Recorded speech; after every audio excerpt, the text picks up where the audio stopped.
My name is Francisco Garcia, and I'm the Director of Peace and Justice Ministries here at All Saints Church. Welcome to our Rector's Forum. As you are well aware, I am not the rector. He is away traveling, but I'm thrilled to be able to present this topic here today with our partners at Human Rights Watch. We will be hearing some testimony about two amazing women leaders and human rights activists here in the United States and in Russia. Alina Diaz from the Alianza Nacional de Campesinas and Natalia Taubina, Russian activist involved in police abuse issues with the organization Public Verdict. So I will leave it to our human rights staff people who are dedicated and have dedicated themselves to doing this work to introduce them more fully. I do want to introduce to you, I want to introduce them to you. So Russia Program Director Tanya Lokshina has been with Human Rights Watch since 2008, and she has authored reports on egregious rights abuses in Chechnya, co-authored a report on the violations of international humanitarian law during the armed conflict in Georgia in the summer of 2008. She also runs a column for the Russian current affairs website polit.ru. She's the recipient of the 2006 Andrei Sakharov Award for Journalism as Civic Accomplishment. Then I also will introduce to you Grace Meng, who is a researcher with the U.S. program at Human Rights Watch. She investigates abuses in the United States immigration and criminal justice systems and in the intersection of those two. She previously practiced immigration law with the law offices of Claudia Slavinsky, representing non-citizens in a wide range of immigration issues. So the way that we're going to run our program today is we will have Tanya introduce Natalia and the issue of human rights issues in Russia. Then we will watch a brief video about their work, and then we'll hear from Natalia. And then we'll do the same thing for Alina. Grace will introduce Alina. We'll watch the video about her work here in the United States with farm workers and women, and we will hear testimony. Then we'll move to questions. So with that, Tanya.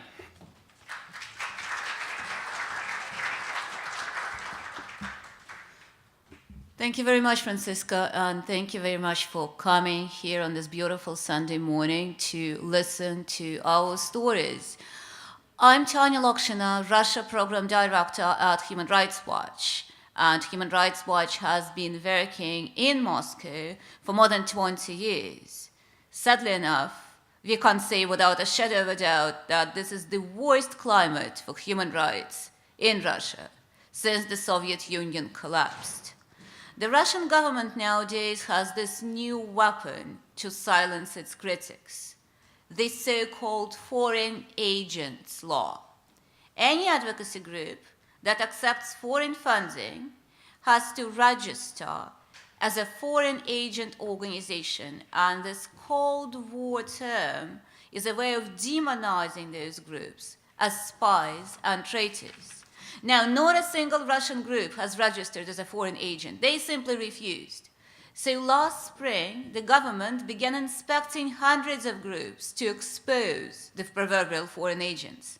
The inspections were intrusive and extremely aggressive. I can say that from a personal perspective just as well, because our Russia office was also inspected on par with the offices of Russian groups. And we were grilled by prosecutors for several hours and had to provide hundreds of documents. It was highly unpleasant. Many groups, including Human Rights Watch's closest partners, have now received warnings or orders from prosecutors to register as foreign agents. The groups are fighting back in courts.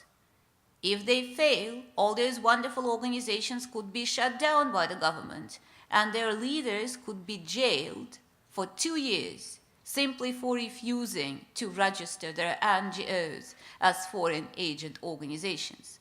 One such group is Public Verdict, and we are here today to honor its leader, Natalia Taubina, or Natasha, as she is known to her friends. I prefer to call her that because we've been cooperating very closely for many years.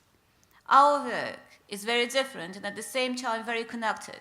At Human Rights Watch, what we do is gathering information, exposing violations, and giving victims a voice. At Public Verdict, they give legal advice, represent victims in courts, and provide rehabilitation that victims of police abuse so badly need.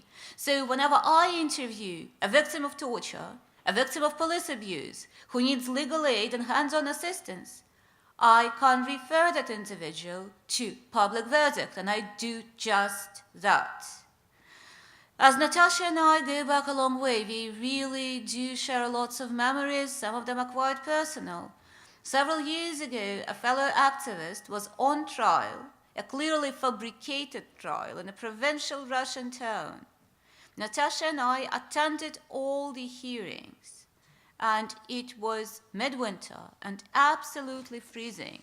In fact, it was minus 40 degrees. It was just completely insane. And during recess, we were stuck outside. We could not go anywhere, waiting for the court doors to reopen, and we were literally numb with cold. And Natasha saw me shivering in my flimsy New York coat, and the next day she showed up with a snow parka. The man on trial actually escaped with a suspended sentence, solely due to the international attention and press that we mobilized. When people need a hand, Natasha's there for them. She really does offer help without being asked. She is a true lifesaver. Please watch this short film about my friend and colleague, Natasha Taubina.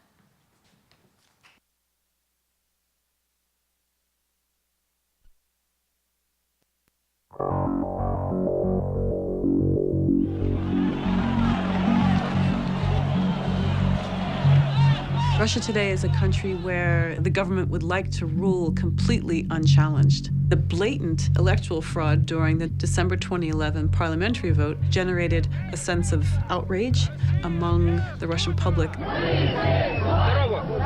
There were massive protests, which were profoundly humiliating for Putin and others around him. They felt deeply threatened.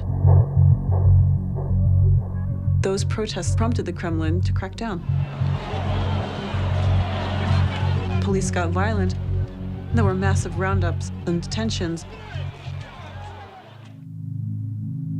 Police abuse is a deeply entrenched problem in Russia. Over the years, Human Rights Watch has documented horrific police beatings, the use of electric shock, the use of gas masks to temporarily suffocate people, various stress positions that police hold detainees in order to get them to confess. Natalia Taubina is one of Russia's top human rights activists who fights police abuse. Давайте мы чуть-чуть поговорим о том, о ситуации с вашим сыном. She is the director of Public Verdict. It's an organization that fights police abuse in Russia through the courts by representing victims, providing material and psychological help. Public Verdict has won over 100 cases on behalf of victims of police abuse. Они его стали бить, повалили на пол. На землю, стали избивать его, выкручивать ему руки. When mass protests started in Russia, Natalia opened a special hotline to which any individual in trouble with police could call and receive assistance. Что если потерпевший, пострадавший от этого преступления обращается в следственные органы качественно проведут расследование, привлекут его к ответственности. А у нас следственные органы не хотят этого делать. She's always trying to put pressure on the authorities to achieve a change. Natalia and Public Verdict, one of their big victories was that they persuaded Russia's investigative committee to create a special unit to investigate police abuse. Setting up a special department to deal with police misconduct. The decision comes in the wake of the scandal in Kazan, where police officers allegedly tortured a detainee to death. It's really hard to overemphasize just what kind of hope that gives to victims, so that there's some place to turn to for justice.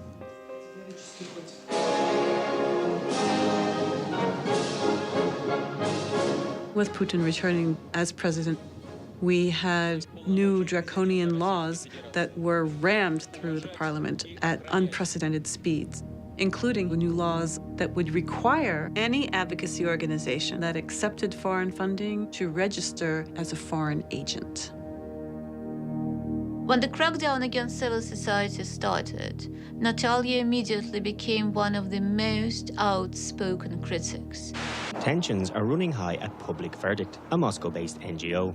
Russian prosecutors have just carried out a second inspection of the organization and demanded a raft of documentation on its financing. It's very difficult to watch Natalia and her colleagues fight for the organization that they created.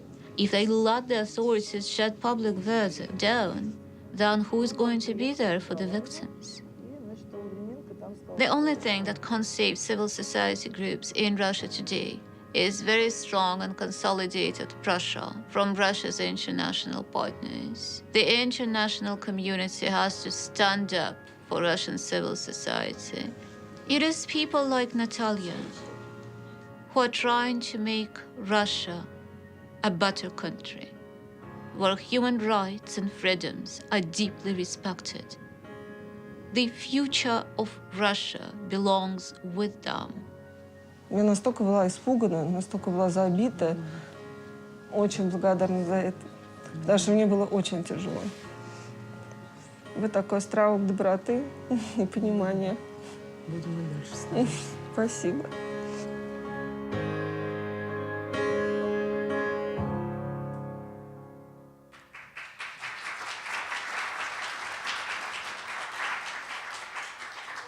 So as you saw in the film, Natasha does not lose hope, even under very dire circumstances. She's like a marathon runner, and she helps the victims keep going too.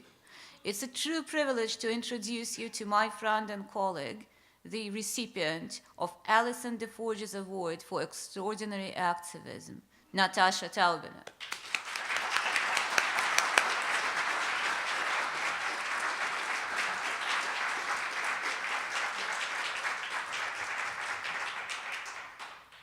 Thank you very much. It's actually very great to be here with my old friend Tanya Lokshina. You already heard a lot of stories, at least one of the stories of our past days, and she actually serves on the advisory board of our organization, Public Verdict, and I really value this partnership with the Human Rights Watch. Partnership is especially important in Russia right now because activists there are under an incredible pressure. The authorities were very angry about the hotline we set up for the protesters during the big demonstrations in Moscow. We took calls from people detained unlawfully, beaten by police. We were talking to witnesses, rescuing people from the police stations and representing them in court. As you know, there was no civil society during the Soviet Union time. In the 2 decades since communism fell, thousands of non-governmental organizations opened. And it's very needed in Russia because the state does not provide for people's welfare. And the government authorities systematically abuses human rights of its citizens. Civil society today is the last element in Russia that will not buckle under the Putin's pressure. He started with the broadcast media. They have become lapdogs of the Kremlin. He moved to the business sector, got some oligarchs thrown in prison, and now businessmen don't dare speak out against the abuse of power. He turned parliament into the rubber stamp and made it pass many new laws seriously restricting human rights. One of these bans LGBT so-called propaganda. Of course, no one understands what that means, but since it came into the force, we've seen a rise of hate crimes against gay people. The law on foreign agents is meant to crush civil society. It's like Kafka. I'm trying to help people who've been tortured and abused. They're Russian citizens, as you see in the movie. I'm a Russian citizen. What I'm doing is in the best interests of Russia. But state authorities are trying to force public verdict to register as a foreign agent. We have a court date on November 18th, just a few days after I'm back to Moscow. Wish me luck with this. Thank you. I am now working on one case. The police officers, siding with the landlord against his tenant, took a boy, aged 10, by the throat and pulled him down 4 flights of stairs. He was seriously injured and suffered a lot of emotional problems as a result. The police have refused to open a case. The mother has appealed to a new unit which is supposed to investigate abuse by the officers. She is a poor and a single mother, but she is trying to give her son a better life, and she wants to find justice. That's important, because it takes a lot of stamina to push the abuse case against the police. They do everything they can to slow things down, to wear you out, to make you go away. It's very important that they have a freedom and the resources to challenge the abuse of power. Putin wants to stop us. I don't believe our cause is hopeless. Putin has admitted that a foreign agent's law may need changing. Actually, he pushed this law through the parliament, so why he is taking a step back? Because of what we are doing in this room right now, because of strong international support and pressure mobilized by Human Rights Watch and other groups, because international community is supporting us, and because Russian society will never give up. Together we can make a difference. We are making difference in Russia today, and thank you very much for your support.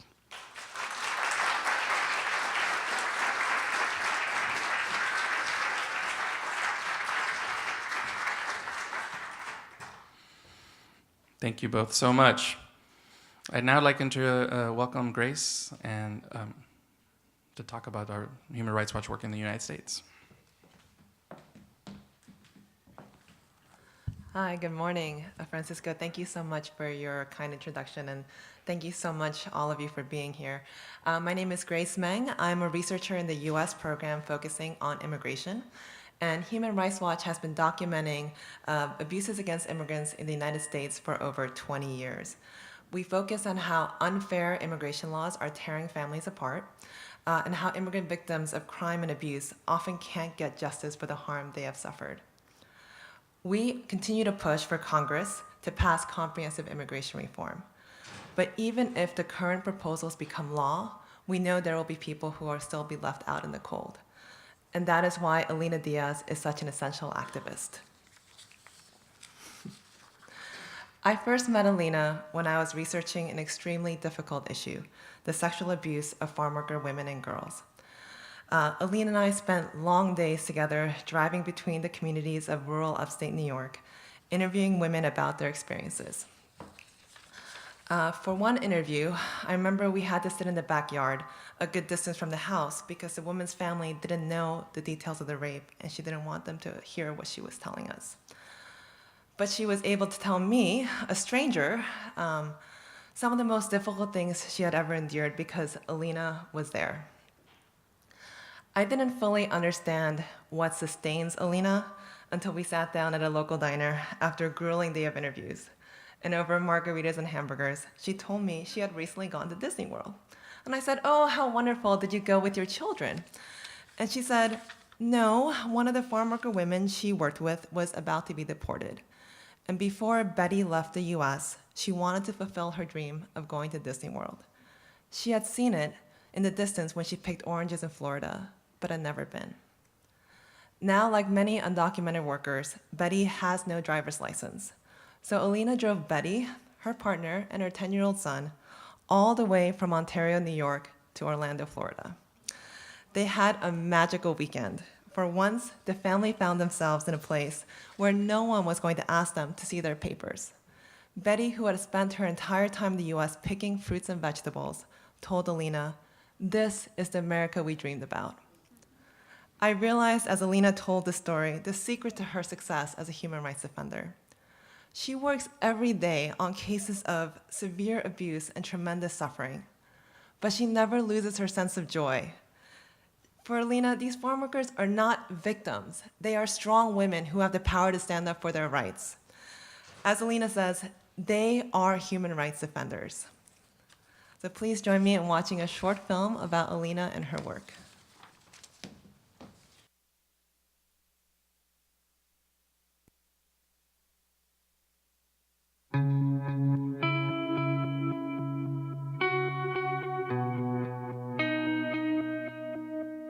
The vast majority of farm workers in the U.S. are foreign-born.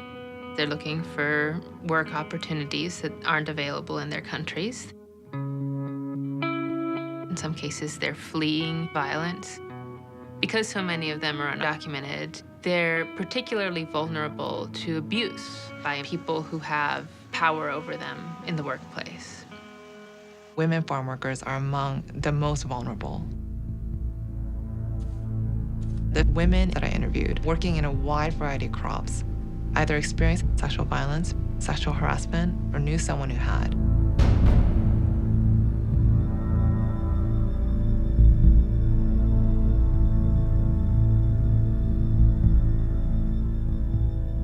Me miraba como las partes de mi cuerpo, pero nunca pensé que llegara a tanto, a venir a mi casa a violarme de esa manera. Perpetrators are foremen, in some cases the owners of the farms, in some cases co-workers. Cuando tú llegas y das una queja al policía, el policía lo primero que te pregunta, ¿tienes documentos? Entonces ese es el miedo. For any woman, reporting sexual violence can be difficult. In the case of women farm workers, they are too afraid to report those crimes because they think they'll be deported. They'll be separated from their families. ¿Hasta cuándo van a entender? Estamos pagando un precio en vidas humanas. Alina Diaz is a powerful advocate for farm worker women. She's a founding member of the Alianza Nacional de Campesinas, an organization that brings farm worker women to speak with national lawmakers. Alina does community education. She tells women what their rights are, everything from how much minimum wage is to what you do if you're a victim of sexual assault.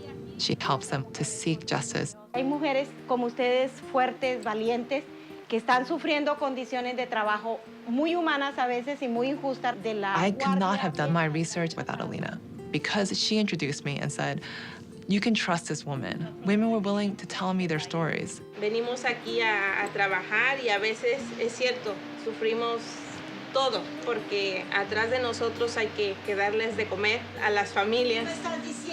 She's able to get a very wary population to really trust her. I've seen her knock on doors, call people's names, say, I know you're in there. I'm not the police. Don't be afraid, open up. Hola.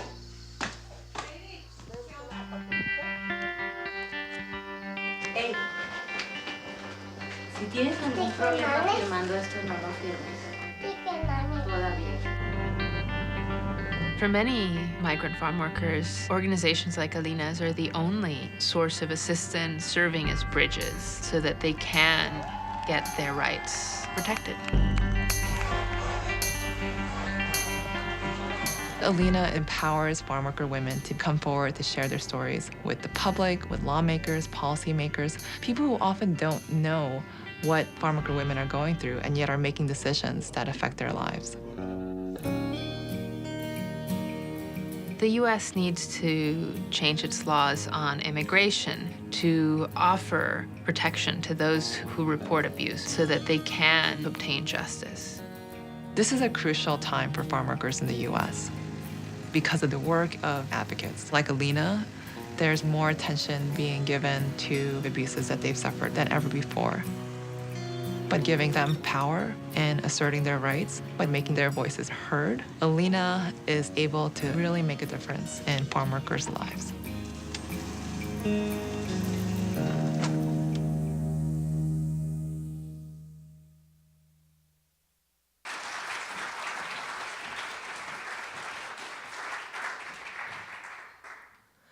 am so thrilled and so honored to introduce Alina Diaz, my friend and my ally in the fight to protect the human rights of immigrant farmworker women here in the United States.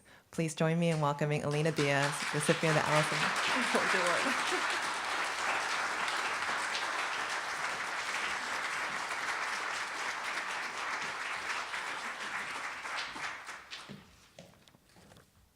Can you see me? Okay, thank you. Thank you, Grace, and thank you, Natalia and Tanya, and wonderful team of Human Rights Watch, and of course, thank you to all of you for coming here. That shows your extraordinary also interest in supporting human rights at any level, at any moment in the whole world, including United States. I just don't want to spoil your probably already breakfast and your coming lunch and your dinner, but I am sure that 99% of what you are going to eat or you already ate was harvested by a person with no papers at all.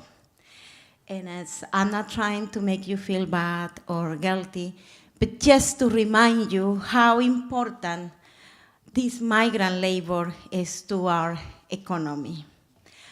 Migrant workers come from countries full of corruption and violence and poverty. And believe me, poverty isn't a choice, but an imposition most of the time. We are not coming here to make this country miserable with our presence. On the contrary, we are doing a work that adds to the wealth of our country. I grew up in Colombia, where my family was displaced by war. We were coffee growers, and my grandfather, mi abuelo, he was executed by paramilitaries, and his body was thrown into a canyon. It takes more than 1 year to recover the rest, like the bones, basically. We lost almost everything. Our plantation was looted and our cattle stolen, our crops destroyed. And I would like to add a little bit about what happened just 6 months ago. I went to my husband for the first time since I emigrated to the United States. The area where our farm is located, it's pretty much clean. It's safe to travel. Still, there is no roads. It takes like 6 hours to get there. It's very deep into the mountains where the best coffee of the world grows. But I decided to win because I wanted to see the place. In my mind, there was always this green plantations, and the big house, and the flowers, the best flowers, and the animals that we have. And I didn't want it to change that image, I wanted it in my mind, but I didn't. But I knew that if I went back, it was going to be different. But my husband wanted to know where I grew up, and I took him to the journey 3 hours after for this very bumpy road and a lot of those. He said, "Where the hell are you taking me?" And then I said, "Well, welcome to Colombia." Finally, we get there, and it was so devastating. It was very painful to see how everything is just nothing. There is no more coffee, there is no more animals, there is nothing. And then I decided not to go beyond, I decided not to even go to the big house because it was really painful for me to see the destruction of how one human being decided to change the life of so many people. In this case, the paramilitaries and the guerrillas are changing the life of so many farm workers in Colombia. So I came to this country because life in Colombia was impossible. I worked as a domestic servant in Chicago for $140 a week, But I was thrown out because I was pregnant. And my daughter, who is here, where is she? She was born in a homeless shelter. And I named her Veronica after a woman who helped me throughout my pregnancy. Even though she knew nothing about me and she was not getting any benefit, but that woman really inspired me to help others that I don't know. Then I got a job, I worked hard, I went to school, and I made a life for myself here. And this is precisely the dream shared by millions of people like me. People who are working hard, paying taxes, and raising children in this country, and yet they are afraid. They are afraid to speak out for themselves. This is the problem with the word illegal and the term illegal immigrant, because it's easier to abuse someone when you label them illegal. But if you know them as a Maria or Jose or Janet or Ali or whatever name, when you put them a name and a face, if you understand each of them as a human being with human rights, then there is not so easy to dismiss and abuse them. I got a call one day from a woman I didn't know. She told me over the phone that her husband has been beating her really seriously. She had reported this to the police in her rural area, the area that you just saw in the film, several times, but they never investigate the abuse. This man left the home, then he came back and tried to break in. That day he was drunk and the police really took action at last. What did they do? They called immigration and both of them were arrested. When I met this woman, she was wearing the ankle monitor. Any of you familiar with the ankle monitor? It's a bracelet that they put on your ankle. It's initially used for criminals. Now it's used a lot with immigrants. And she was awaiting deportation, and she was so worried about what was going to happen to her 3 children. As the victim of a crime, she could stay here while the crime was being prosecuted, but she didn't know that. So for us, it took months to document the many times she had called the police. And she never gave it up. She never gave it up, and sometimes she supported me. She's the one who gave me courage, because you really get frustrated with the system. When the system is not working for victims, especially for working women, there are some times where I really wanted to give it up. But she was always, no, Miss Diaz, and I was always, no, we're going to win.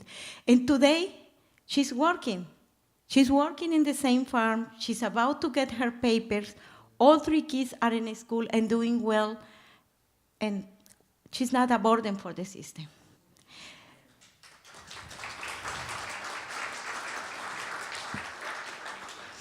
One of the things that really is more upsetting about this situation is that not only her, but many other women, people kept telling them, keep quiet, stay low, don't draw attention to yourself. No, don't call the police. No. You know what? It's not good. So I see this all the time. If you get the wrong sheriff or a state trooper at your door, they will turn you in instead of helping. The excuse is, we don't speak Spanish, but we know some good fellas at the Border Patrol and ICE agents who speak Spanish, so let's call them to interpret for us. So I do this to make sure women like her are able to claim their rights. As part of my work with Alianza Nacional de Campesinas, we go to Washington, D.C. We take female farm workers to meet legislators on Capitol Hill and official and federal agencies to educate them about the many abuses we face in American fields. At first, when I invite women to go to Washington for working women, they say, no, no, no, no, no. Government, no. Are they going to ask for papers over there? Is the police is going to stop at us on the middle of the streets like they do here? And I say, no, no, you're going to be safe. And we find people in Washington who are listening now. They realize we have something to say. And these women begin to feel, I do have rights. And we have the power to change our life. We are here to tell the truth about sexual harassment on farms, about labor exploitation, about the use of pesticides, about health and safety risks to the people who pick up American food. So yeah, that is my work, to turn illegal people back into human beings and to help them find their voice. And I am so honored and so proud to be recognized by Human Rights Watch as a partner in the human rights movement. And thank you for this wonderful award that I received on behalf of all the farm working women in America. And please don't forget the people who bring the food you eat every day. Thank you.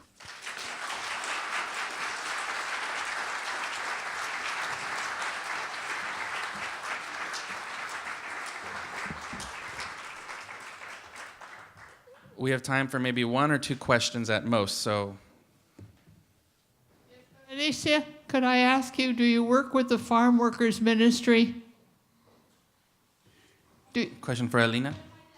I wondered if the Farm Workers Ministry was able to help you at all. Where are you? Oh, sorry, I'm blind. Yes, actually, the Rural and Migrant Ministries in New York, it's, there's several agencies working, and they are doing a campaign on behalf of the farm workers in general to make possible the Albany legislature pass the law that will provide, rights to the farm workers. So yes, definitely, this is a united effort. Yes, a question for Alina. The present immigration laws, what has to be done in order to reform them? Nothing. Yeah, well, basically, of course, if we get the immigration reform, that would be great. Farm worker has a special provision, but bottom line is they're gonna have a status, but the labor rights is gonna be the same because farm workers in New York and in many other states are excluded for the basic labor rights that any of you enjoy. There is no day of rest, no mandatory day of rest, no overtime, nothing. There is a long list of exclusions. So we need to, it's still a long way until we get something done in terms of protection for farm workers. Final question. Martina? This is addressed to the women who have worked in Russia. And what I'd like, how have you avoided getting into trouble? How are you able to do what you do? Please come